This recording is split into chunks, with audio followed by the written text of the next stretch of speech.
दोस्तों, आज हम आपके लिए महात्मा बुद्ध की ऐसी कहानी लेकर आए हैं जिसे सुनकर आप अपने अंदर उठ रहे गंदे और वासना के विचारों को अवश्य रोक पाएंगे। उससे पहले अगर आप भी भगवान बुद्ध को दिल से मानते हैं और उनके सच्चे भक्त हैं, तो कहानी को पूरा सुने और चैनल को सब्सक्राइब करके कमेंट बॉक्स में नमो बुद्धाय अवश्य लिखें। एक बार एक युवक गौतम बुद्ध के पास आया और गौतम बुद्ध से बोला कि हे बुद्ध, मेरे मन में इतने गंदे विचार क्यों आते हैं? मैं नहीं चाहता कि मेरे मन में गंदे विचार आए, पर मेरे मन में हमेशा काम वासना के विचार चलते रहते हैं और मैं इनके बारे में सोच सोच कर बहुत परेशान हूँ। मेरी ऊर्जा और समय यह सब सोचने में ही नष्ट हो जाता है और इन सब के विचारों की वजह से मैं कभी भी शांत नहीं रह पाता और मैं हमेशा ही स्त्रियों को देखकर मोहित हो जाता हूँ, अपने आप को रोक ही नहीं पाता। बुद्ध मुस्कुराए और उन्होंने उस युवक से पूछा, क्या तुम्हें पता है यह काम वासना होती क्या है? फिर उसने ने उत्तर दिया और कहा, बुद्ध, मैं यह तो नहीं जानता कि काम वासना होती क्या है, पर हाँ, ये जो भी है बहुत बुरी चीज है। फिर बुद्ध ने उस युवक से कहा कि सबसे पहले तो तुम्हें यह समझना है कि प्राकृतिक रूप से जो भी चीज हमारे अंदर है वह बुरी नहीं है। हमारे जीवन में उसकी कुछ ना कुछ जरूरत है। वासना कोई बुरी बात नहीं है। ये तो हमारे मन की एक भावना है जो हमें किसी ना किसी चीज की कमी का एहसास करवाती है और फिर हम उस चीज को पाने के लिए उस चीज की तरफ आकर्षित हो जाते हैं। जैसे अगर तुम्हारे पास धन की कमी है तो तुम में धन पाने की वासना उत्पन्न हो जाएगी। तो वासना कुछ और नहीं, बस एक प्रकार की कमी है जो कि एक प्रकार की जरूरत का एहसास है, और जब यह जरूरत शारीरिक हो तो हम इसे काम वासना का नाम देते हैं। युवक ने गौतम बुद्ध को कहा कि बुद्ध, मुझे काम वासना का मतलब तो समझ में आ गया, पर आप मुझे यह बताइए कि यहाँ आती कहाँ से है और कैसे आती है। गौतम बुद्ध ने कहा कि काम वासना कहीं से आती नहीं है, ये तो हमारे अंदर ही होती है और इसका होना तो जरूरी भी है, तभी तो मानव जाति का विस्तार होगा। युवक ने कहा, जब यह हमारे अंदर ही है और जरूरी भी है तो फिर लोग इसे गलत क्यों बोलते हैं? बुद्ध ने कहा कि यही तो समस्या है। लोगों ने काम वासना को गलत तरीके से सोच लिया है, इसे छुपाने की, दबाने की कोशिश करते हैं। काम वासना गलत नहीं है, बल्कि काम वासना का गलत तरीके से प्रयोग करना गलत बात है। लोग जिससे प्रेम करते हैं बस उसी के लिए जीने लग जाते हैं, उसे पाना ही अपना मार्ग बना लेते हैं और उसी के बारे में हमेशा सोचते रहते हैं, पर यह सब गलत है। बुद्ध ने युवक से कहा, क्या तुम्हें पता है जानवरों में भी काम वासना होती है? युवक ने उत्तर दिया, हाँ बुद्ध, जानवरों में भी काम वासना होती है, क्योंकि जानवर भी तो आखिर अपने वंश को आगे ले जाएंगे। बुद्ध ने कहा, तो फिर हम जानवरों के काम वासना को गलत क्यों नहीं कहते? युवक ने कहा, मुझे नहीं पता महात्मा, आप ही मुझे बताइए। गौतम बुद्ध ने कहा कि जानवर अपनी काम वासना का प्रयोग आनंद प्राप्ति के लिए नहीं करते, वह तो सिर्फ संतान उत्पत्ति करने के लिए काम वासना का उपयोग करते हैं। जानवरों को प्रकृति ने इतनी समझ नहीं दी कि वह काम वासना को अपने सुख का आधार बना सके। मनुष्य अपनी समझ के बलबूते पर प्रकृति में पाई जाने वाली प्रत्येक वस्तु को अपने सुख के लिए प्रयोग करता है। हम इंसानों ने ही काम वासना को अपने सुख का साधन बना लिया है, जबकि प्रकृति ने तो हमें अपने वंश को आगे अग्रसर करने के लिए दिया था, लेकिन इंसानों ने इसे अपने जीवन का परम लक्ष्य बना रखा है और इस तरह से काम वासना का आ जाना गलत है। युवक ने पूछा, महात्मा जी, ये काम वासना हम पर हावी क्यों होती है? क्यों यह हमेशा क्यों आ जाती है? तब गौतम बुद्ध ने कहा कि सुनो, अब जो मैं तुम्हें बताऊंगा उसे तुम ध्यान पूर्वक सुनना। काम वासना का सारा खेल तुम्हें समझ आ जाएगा। तुम्हें तुम्हारे सारे सवालों का जवाब मिल जाएगा, बस तुम्हें ध्यान से सुनकर समझना है। एक बार की बात है, एक आश्रम में गुरु और उनके शिष्य रहा करते थे, जो रोजाना आश्रम के बाहर स्थित गांव में भिक्षा लेने के लिए जाते थे। उस आश्रम का एक शिष्य जिस गांव में भिक्षा लेने जाता था, उस रास्ते में एक नदी मिलती थी। एक दिन उसने देखा कि एक युवक वृक्ष के पीछे छिपा है। वह उस युवक के पास गया और उससे जाकर बोला, भाई, तुम इस वृक्ष के पीछे छिपकर क्या देख रहे हो? युवक ने कहा, अरे तुझे नहीं दिख रहा क्या कि मैं क्या देख रहा हूं? तब शिष्य ने नदी की तरफ देखा तो वहां पर कुछ युवतियां पानी भर रही थीं। तब उसने उस युवक से कहा, अरे भाई, वहां पर तो युवतियां पानी भर रही हैं, इसमें छिपकर देखने वाली क्या बात है? तब वो युवक शिष्य की तरफ देखकर उससे कहता है, अरे पागल, तुम्हें दिखाई नहीं दे रहा क्या कि कैसे यह परियां नदी से पानी निकाल रही है? जरा उनकी अदाओं को तो देखो, उनके कोमल शरीर को देखो, उनकी पतली कमर मटके को उठाते समय बाल खाती है और उनके बाल उनकी कमर पर कैसे लहरा रहे हैं, मानो सुंदरता बिखर रही हो। शिष्य ने फिर नदी की तरफ देखा और इस बार वह इसे देखता ही चला गया। अभी तक तो कुछ भी नजर नहीं आ रहा था और वह बिल्कुल निर्भय था। उसे किसी भी बात का कोई डर नहीं था। लेकिन अब वो छिपने लगा और उन युवतियों को देखने लगा। और जब वो छिपकर उन युवतियों को देख रहा था, तभी वह अचानक अंदर से कांप गया और उसने कहा कि यह मैं क्या कर रहा हूं? मैं जो कर रहा हूं वह सही नहीं है। मुझे यहाँ से चले जाना चाहिए। और फिर वह जल्दी से वहां से चला गया। वो आश्रम पहुंच जाता है। आश्रम जाकर वो अपने कार्यों में लग गया।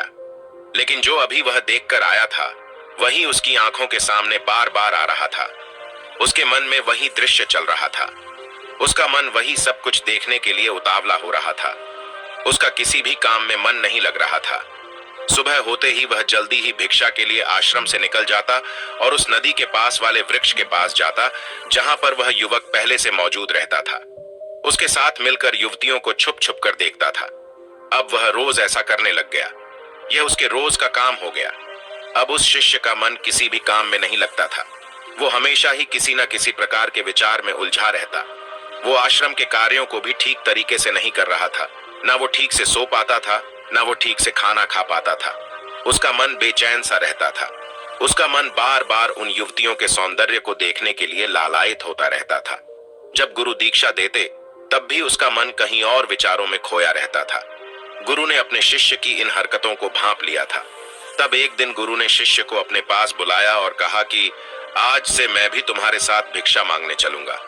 तुम और मैं साथ साथ भिक्षा मांगने चलेंगे। तभी शिष्य गुरु को मना करते हुए बोला, नहीं गुरुदेव, आप परेशान क्यों हो रहे हो?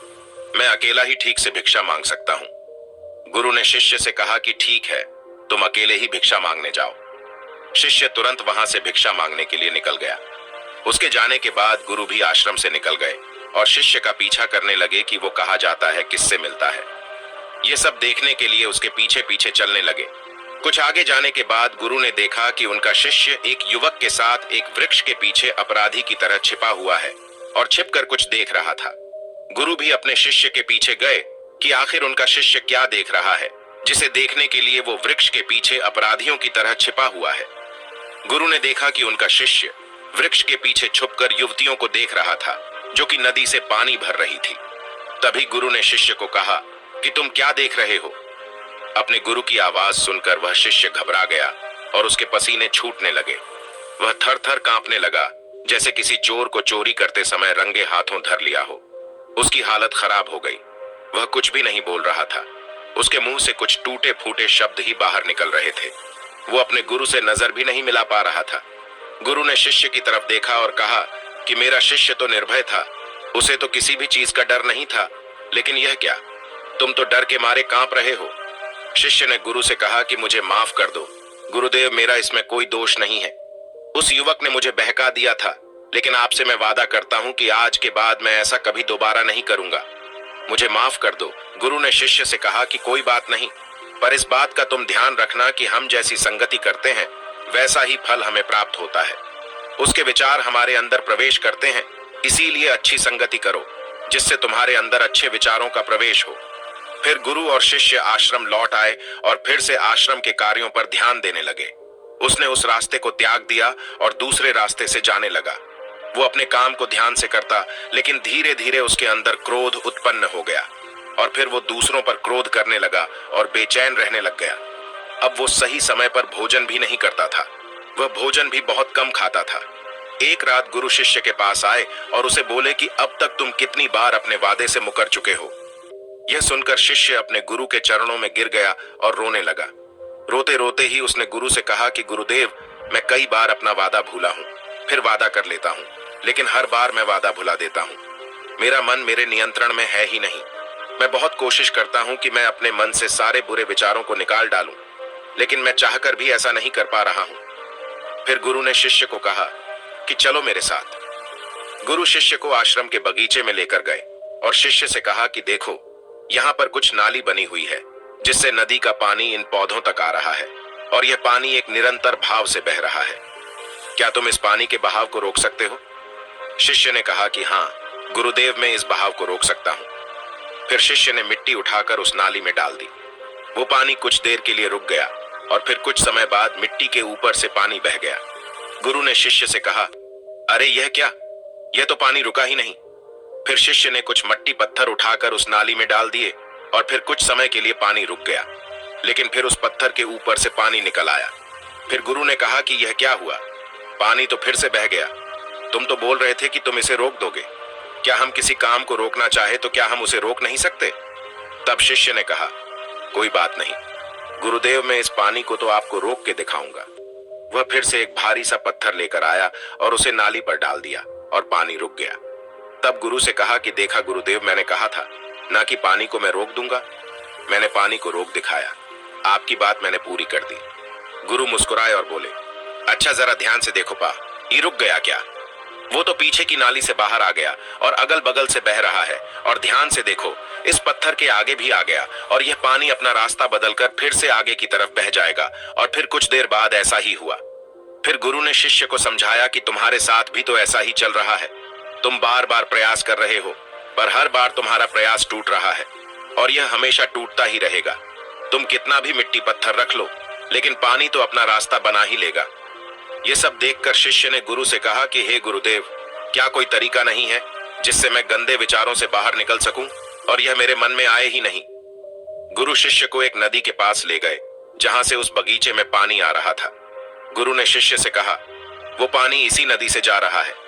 अगर हम यहीं से उस रास्ते को बंद कर दें जहां से पानी बगीचे में जा रहा है, अब क्या हम पानी को रोक नहीं सकते? शिष्य ने कहा कि हाँ गुरुदेव, अवश्य ऐसा हो सकता है।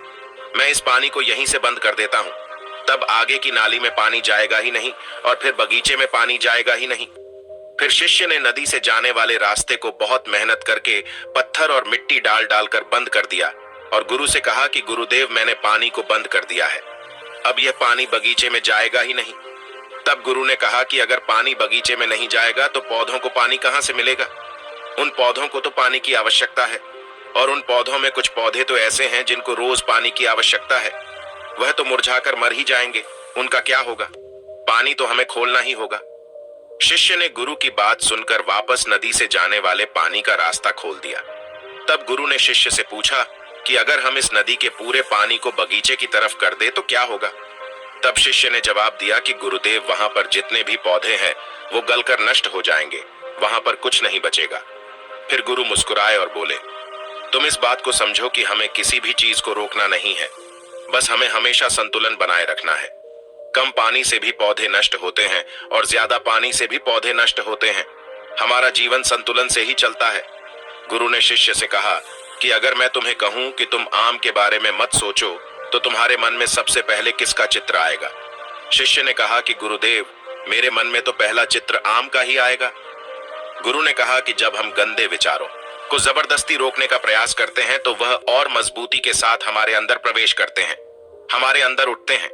इसीलिए हमें उन्हें कभी भी दबाने की कोशिश नहीं करनी चाहिए। फिर गुरु ने शिष्य को समझाते हुए कहा कि हमारे गंदे विचार बुरे लोगों की संगति करने की वजह से भी आते हैं। कई बार क्या होता है कि कामुकता हमारे अंदर होती नहीं है, लेकिन कुछ अश्लील लोगों के साथ रहने की वजह से ये हमारे अंदर हावी हो जाती है।